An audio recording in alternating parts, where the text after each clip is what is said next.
There are few things harder for a parent than a sick child, and there are few conditions crueler than epilepsy, which at its worst can cause hundreds of seizures a day. It's a kind of race against time for parents because each seizure chips away at the chances of their child ever leading a normal life. Today, there are thousands of adults with the mental capacity of small children, all because nothing could stop their constant seizures. So how far would you go to combat epilepsy in your own child? Fold producer Gabe Silverman introduces us to two families whose desperation has led them to an unlikely answer.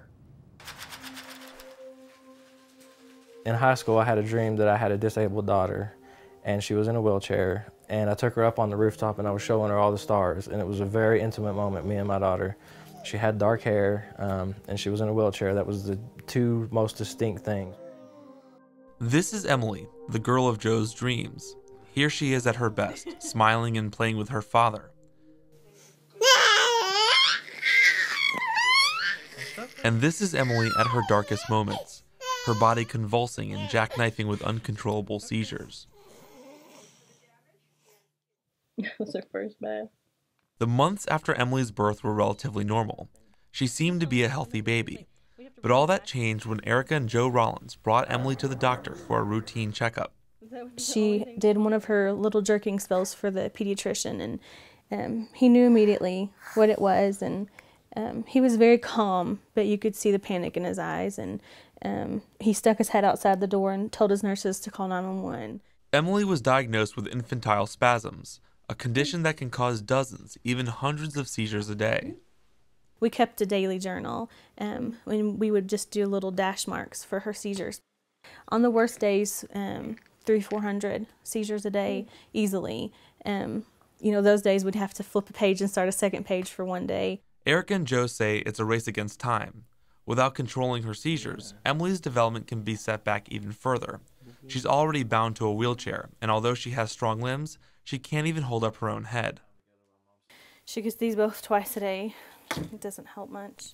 The Rollins have tried more than a dozen different treatments.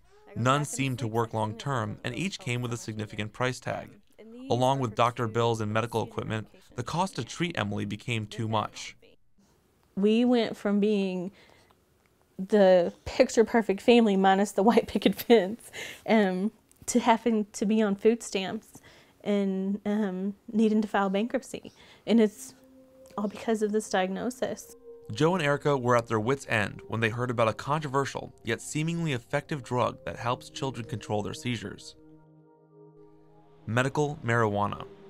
Statistically, after you fail 2 anti-seizure medications, you have about a 12% chance of finding a medication that will work. And after 4, the statistic is 0.8% that you'll find an anti-seizure medication. And we've been through 17 different treatments. Heather Jackson intimately understands the desperation Joe and Erica feel. Her son Zakai also suffers from a rare seizure disorder called DOSA syndrome. Anything within reason, we would have tried to stop the seizures. It really is a battle, and it's not to be, melodramatic, but Zakai meets 8 of the 10 elevated risk factors for SUDEP, which is sudden unexplained death and epilepsy. We were really against the clock to get the seizures to stop. With seemingly no options left, Heather turned to marijuana. The plant contains hundreds of compounds, but the doctors are focusing on one group in particular, called cannabidiol, or CBD for short. The night before we started CBD, he had about 200 seizures. The night we started CBD, I didn't feel any seizures at all. On October 3rd was Zakai's last seizure, so he's been over 5 months seizure-free right now. This isn't the longest Zakai has gone seizure-free. He was able to control them for 8 months using a regimen of steroids, but it came with a significant toll on his body. One Heather believed was too much for her son. When he started steroids was 29 pounds, and when he finished his course he was 66 pounds. And he does have cataracts, which is a side effect of long-term steroid use. Zakai takes about 100 milligrams of cannabis, crushed up in an oil. And according to Heather, each batch is lab tested to ensure that CBD levels are high and the amount of psychoactive chemicals is very low.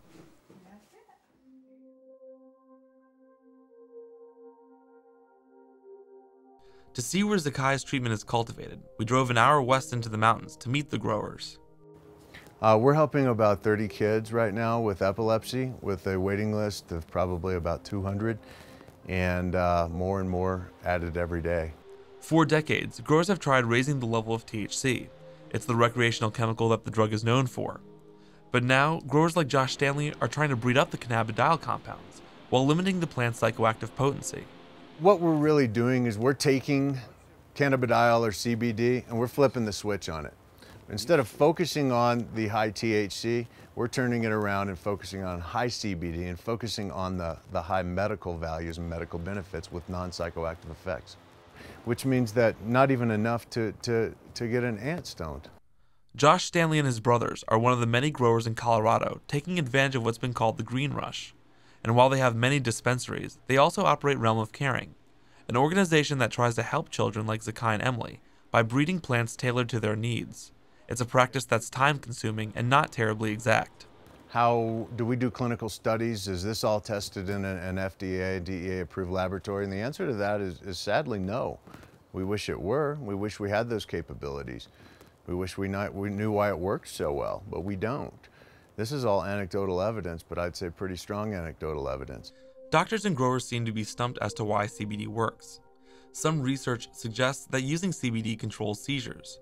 The US government even holds a patent that calls CBD a neuroprotectant. But the hard science to explain why it works is still a mystery.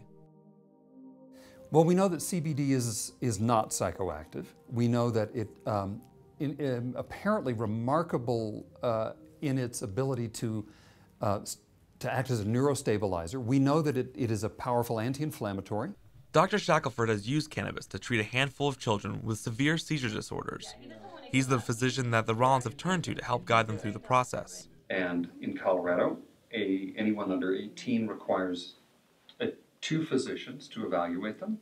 Of all the patients Dr. Shackelford has treated with medical cannabis, he says the results in children with seizures has been some of the most surprising. The effects that I'm seeing are dramatic enough that I'm beginning to think that it could be potentially a first line or maybe second line treatment option. But for marijuana to become a widely used first line of defense, it must overcome several societal hurdles. It's still illegal at the federal level and considered a Schedule I drug. The majority of states haven't legalized medical cannabis, and even in states that have, there's still skepticism. A recent survey conducted in Colorado showed that the majority of family physicians feel marijuana poses serious mental and physical health risks. Even if it becomes a first line of defense for future patients, in some ways it's too late for Zakai. Developmentally, the 10-year-old is closer to 4. Zakai will never fully recover, but Heather says it's the small victories that matter. The concepts that he did know would come and go. So he may know his colors one week and then the next week they're gone. He may know how to write his name one week and the next week it's gone. So we've been dealing with that and reteaching and reteaching and reteaching his whole life.